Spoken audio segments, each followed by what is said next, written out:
All right, it's time to face your nemesis.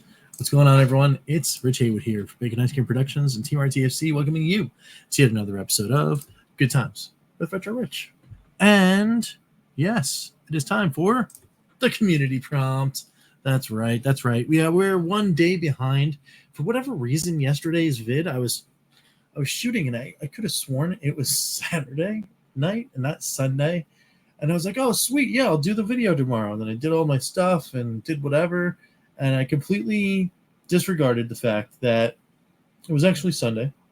So I should have been doing the community prompt. This is what happens when I go on a 2-day convention. But anyway, we're back. We're back from the convention, ready to talk about some more games. And this time, we're talking about, of course, what was your Nemesis game, the one that you come back to, even though you might not want to. So what is? That's a kind of open-ended question. It's like, what's that one game that you try to get really good at? Maybe it just kept beating you down, like a Souls game or something like that, or that one game you were going to try to beat because you were trying to get something out of it, achievement or something like that, or just that one game that you just wanted to get better at, and just it's been a long process. That's what we're talking about. That's what Nemesis game means. And we've got a couple respondents, which is awesome. So we're going to dip right in to those right now. We're going to start with Phantom Fiction, who says Defender Arcade was his Nemesis game. According to the comments, he said, I would have to say Nemesis. My Nemesis game is Defender. I like the game a lot, but I am so bad at it. I dropped many a quarter into the Defender at my local arcade back in the day, but I never improved one iota. Ouch. Yeah, I gotta say, the arcade version versus the 2600 version of this game, wildly different in feel. And I can see how it would get you. For me, personally, I vastly prefer the 2600 version to the arcade, because I think it actually is a little bit more like simple. It's a little easier.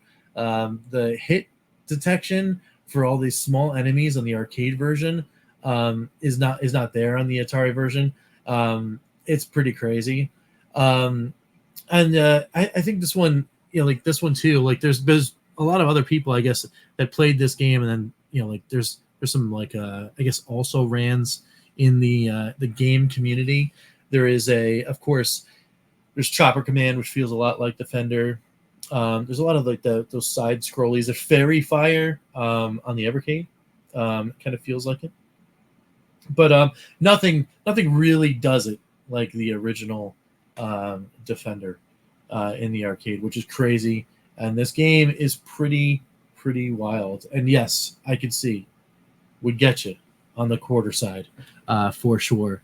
As for me, I played it a couple times in the arcade, and yeah, I'm just as like lost and I would be just as frustrated, I guess, trying to play this in the arcade, and I would sink many quarters. But it is a cool game though. It is really fun.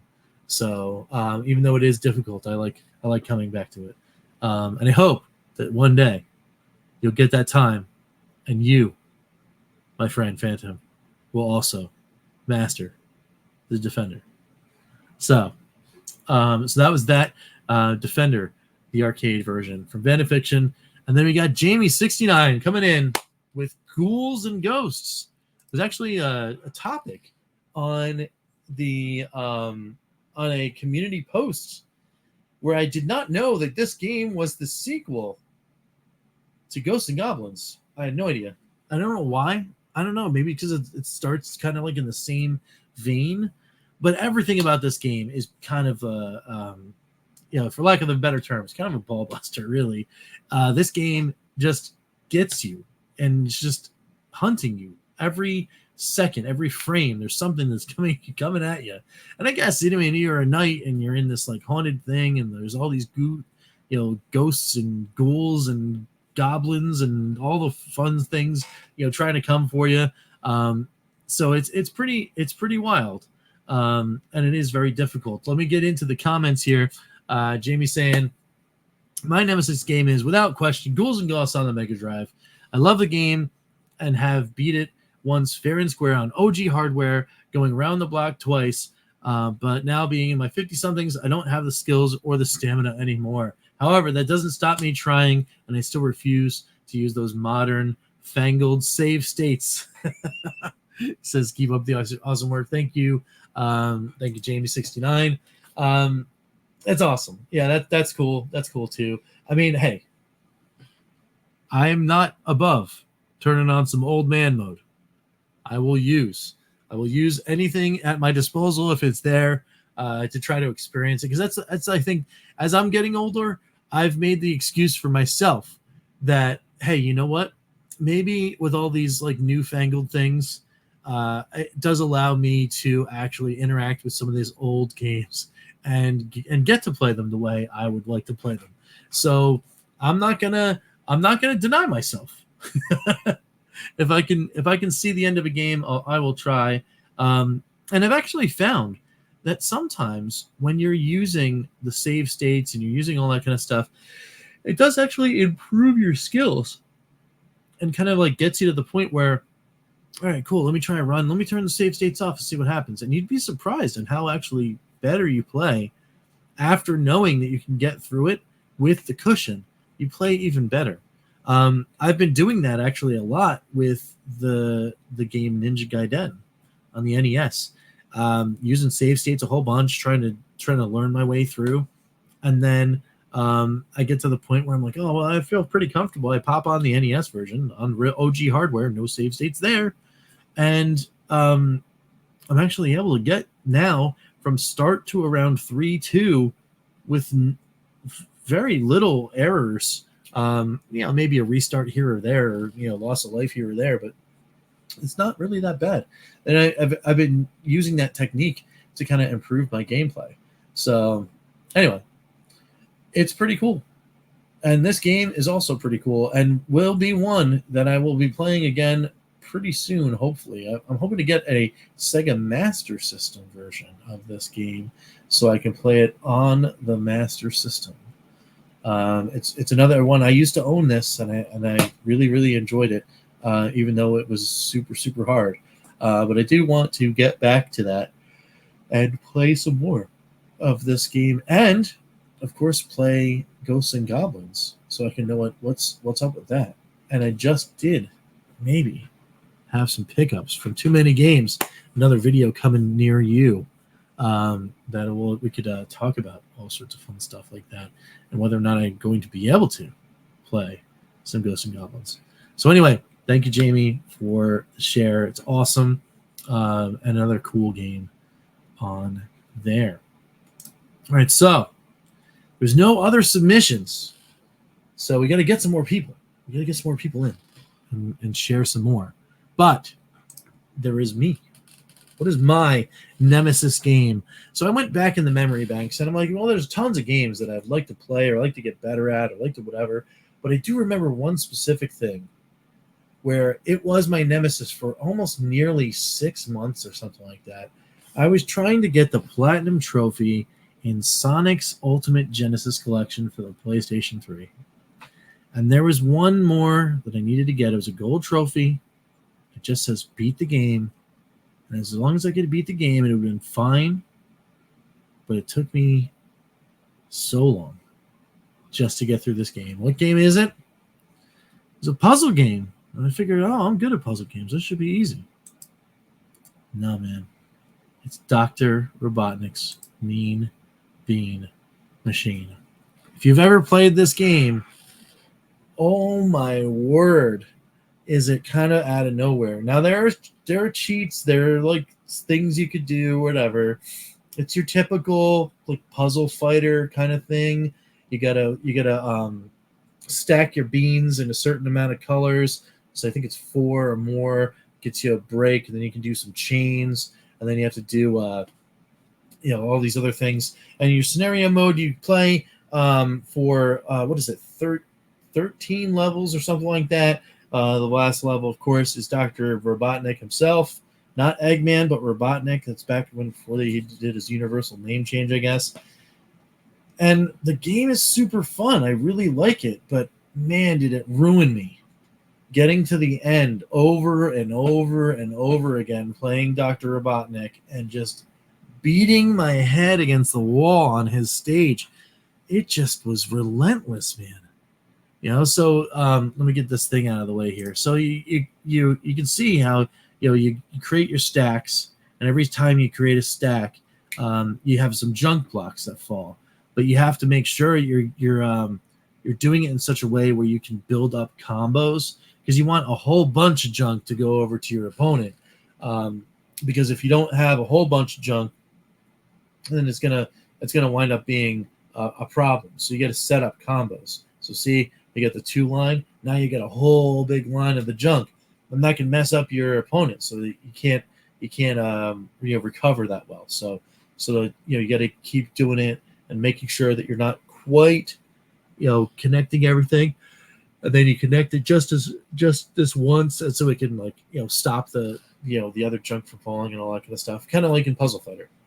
But only you don't get to make the big gems. You don't have like the big thing and then the one thing that kind of cascades, so you get that super combo, which is kind of cool. That makes Puzzle Fighter a lot better in my opinion. But like I said, it's a cool game, but so frustrating, because even as you're on your way, stage 8, 9, 10, 11, 12, those, they can still get you. And at that point, you're like, oh man, I mean, I can still get wrecked here. I don't know what's going to happen. I just don't understand if it's going to be, a good day or bad for me. And everything's getting faster and more difficult or whatever.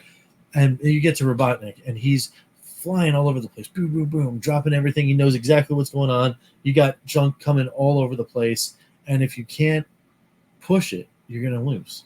And I must have played, I don't know, a couple hundred attempts or something like that before I finally got it.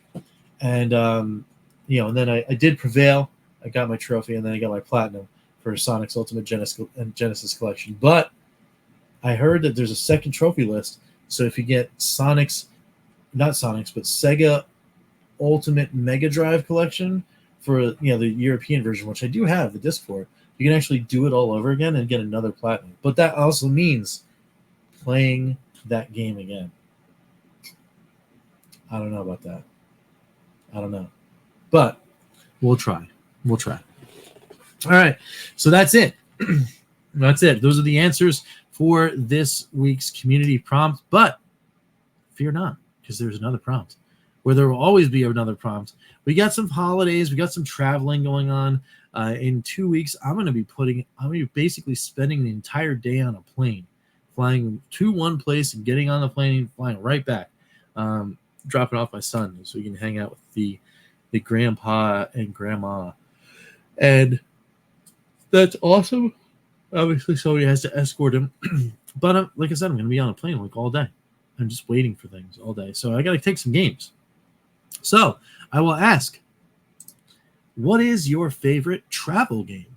What game has to be with you on a long journey? That's what I want to know in this community prompt. Let me know down below in the comments of this video, and of course the comments of the post that will coincide with me posting this video. Get your answers in by 2 p.m. EST on Saturday. There's just a bit after the Evercast. Of course, this Saturday is the 6th of July. So make sure you get your answers in before then. I will read every single one of those answers on the video. I'm going to try to put some cool things with them, little like trailers and all that kind of stuff. So make sure that you do that on this video or in the community tab. Posting either one is going to be fine. Make sure you're doing that. Leave likes and all that fun stuff on there too. And of course, my answer will be provided as well inside the video. So you get everybody that in the order that they put in their thing. And of course, you get my answer too. So once again, that question is, what is your favorite travel game? What game has to be with you on a long journey? Let me know down below in those comments so we can talk a little bit more and keep those community prompts rolling. All right, awesome. Thanks again to Jamie69 and, of course, Fan and Fiction for the prompt answers. Hopefully we get some more hanging out with us. But for now, it is the end of a video here on Bacon Ice Cream Productions. We have to do one thing and one thing only, and that is thank the members of the Good Times Club. So let's do that right now. Let's thank the EverCanadian, Crimson Cross, George Games, Chris Westerman, Fan and Fiction, GTC, Skeletrex, Sloydar Jim, Papa Pete, the Intellivision Gamer, Ken LaCure, Mr. Shua, John Woolley, Gunsy20, and Immortal Sojourn. Thank you guys all so much for helping out, for the support that you give the channel, for the 1080p StreamYard, all of those things the GTC provides, which is awesome. We also thank, of course, everyone just wandering into the channel, new, old, all of those things. Leave likes, leave dislikes, leave everything, leave comments. Want to join in the fun, hit the join button right there on the channel. You can become a member of the GTC. You can help us support things even more. You can just, hit the sub button if you want to. That's pretty cool. It's awesome. Everything is a good time. And of course, we will be back here with more videos. Like I said, in the previous video that I just shot today about Super 3D Maze 16 on the Atari VCS. Man, oh man, I have a funny feeling this is going to be a busy week. Well, come on, strap on in and hang in with us as we get through this awesome week of cool news and videos. So, until next time, we'll catch you next time for some good times. I'm Rich, and we will see you later. Take it easy, guys.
RTSC.baconicecream.com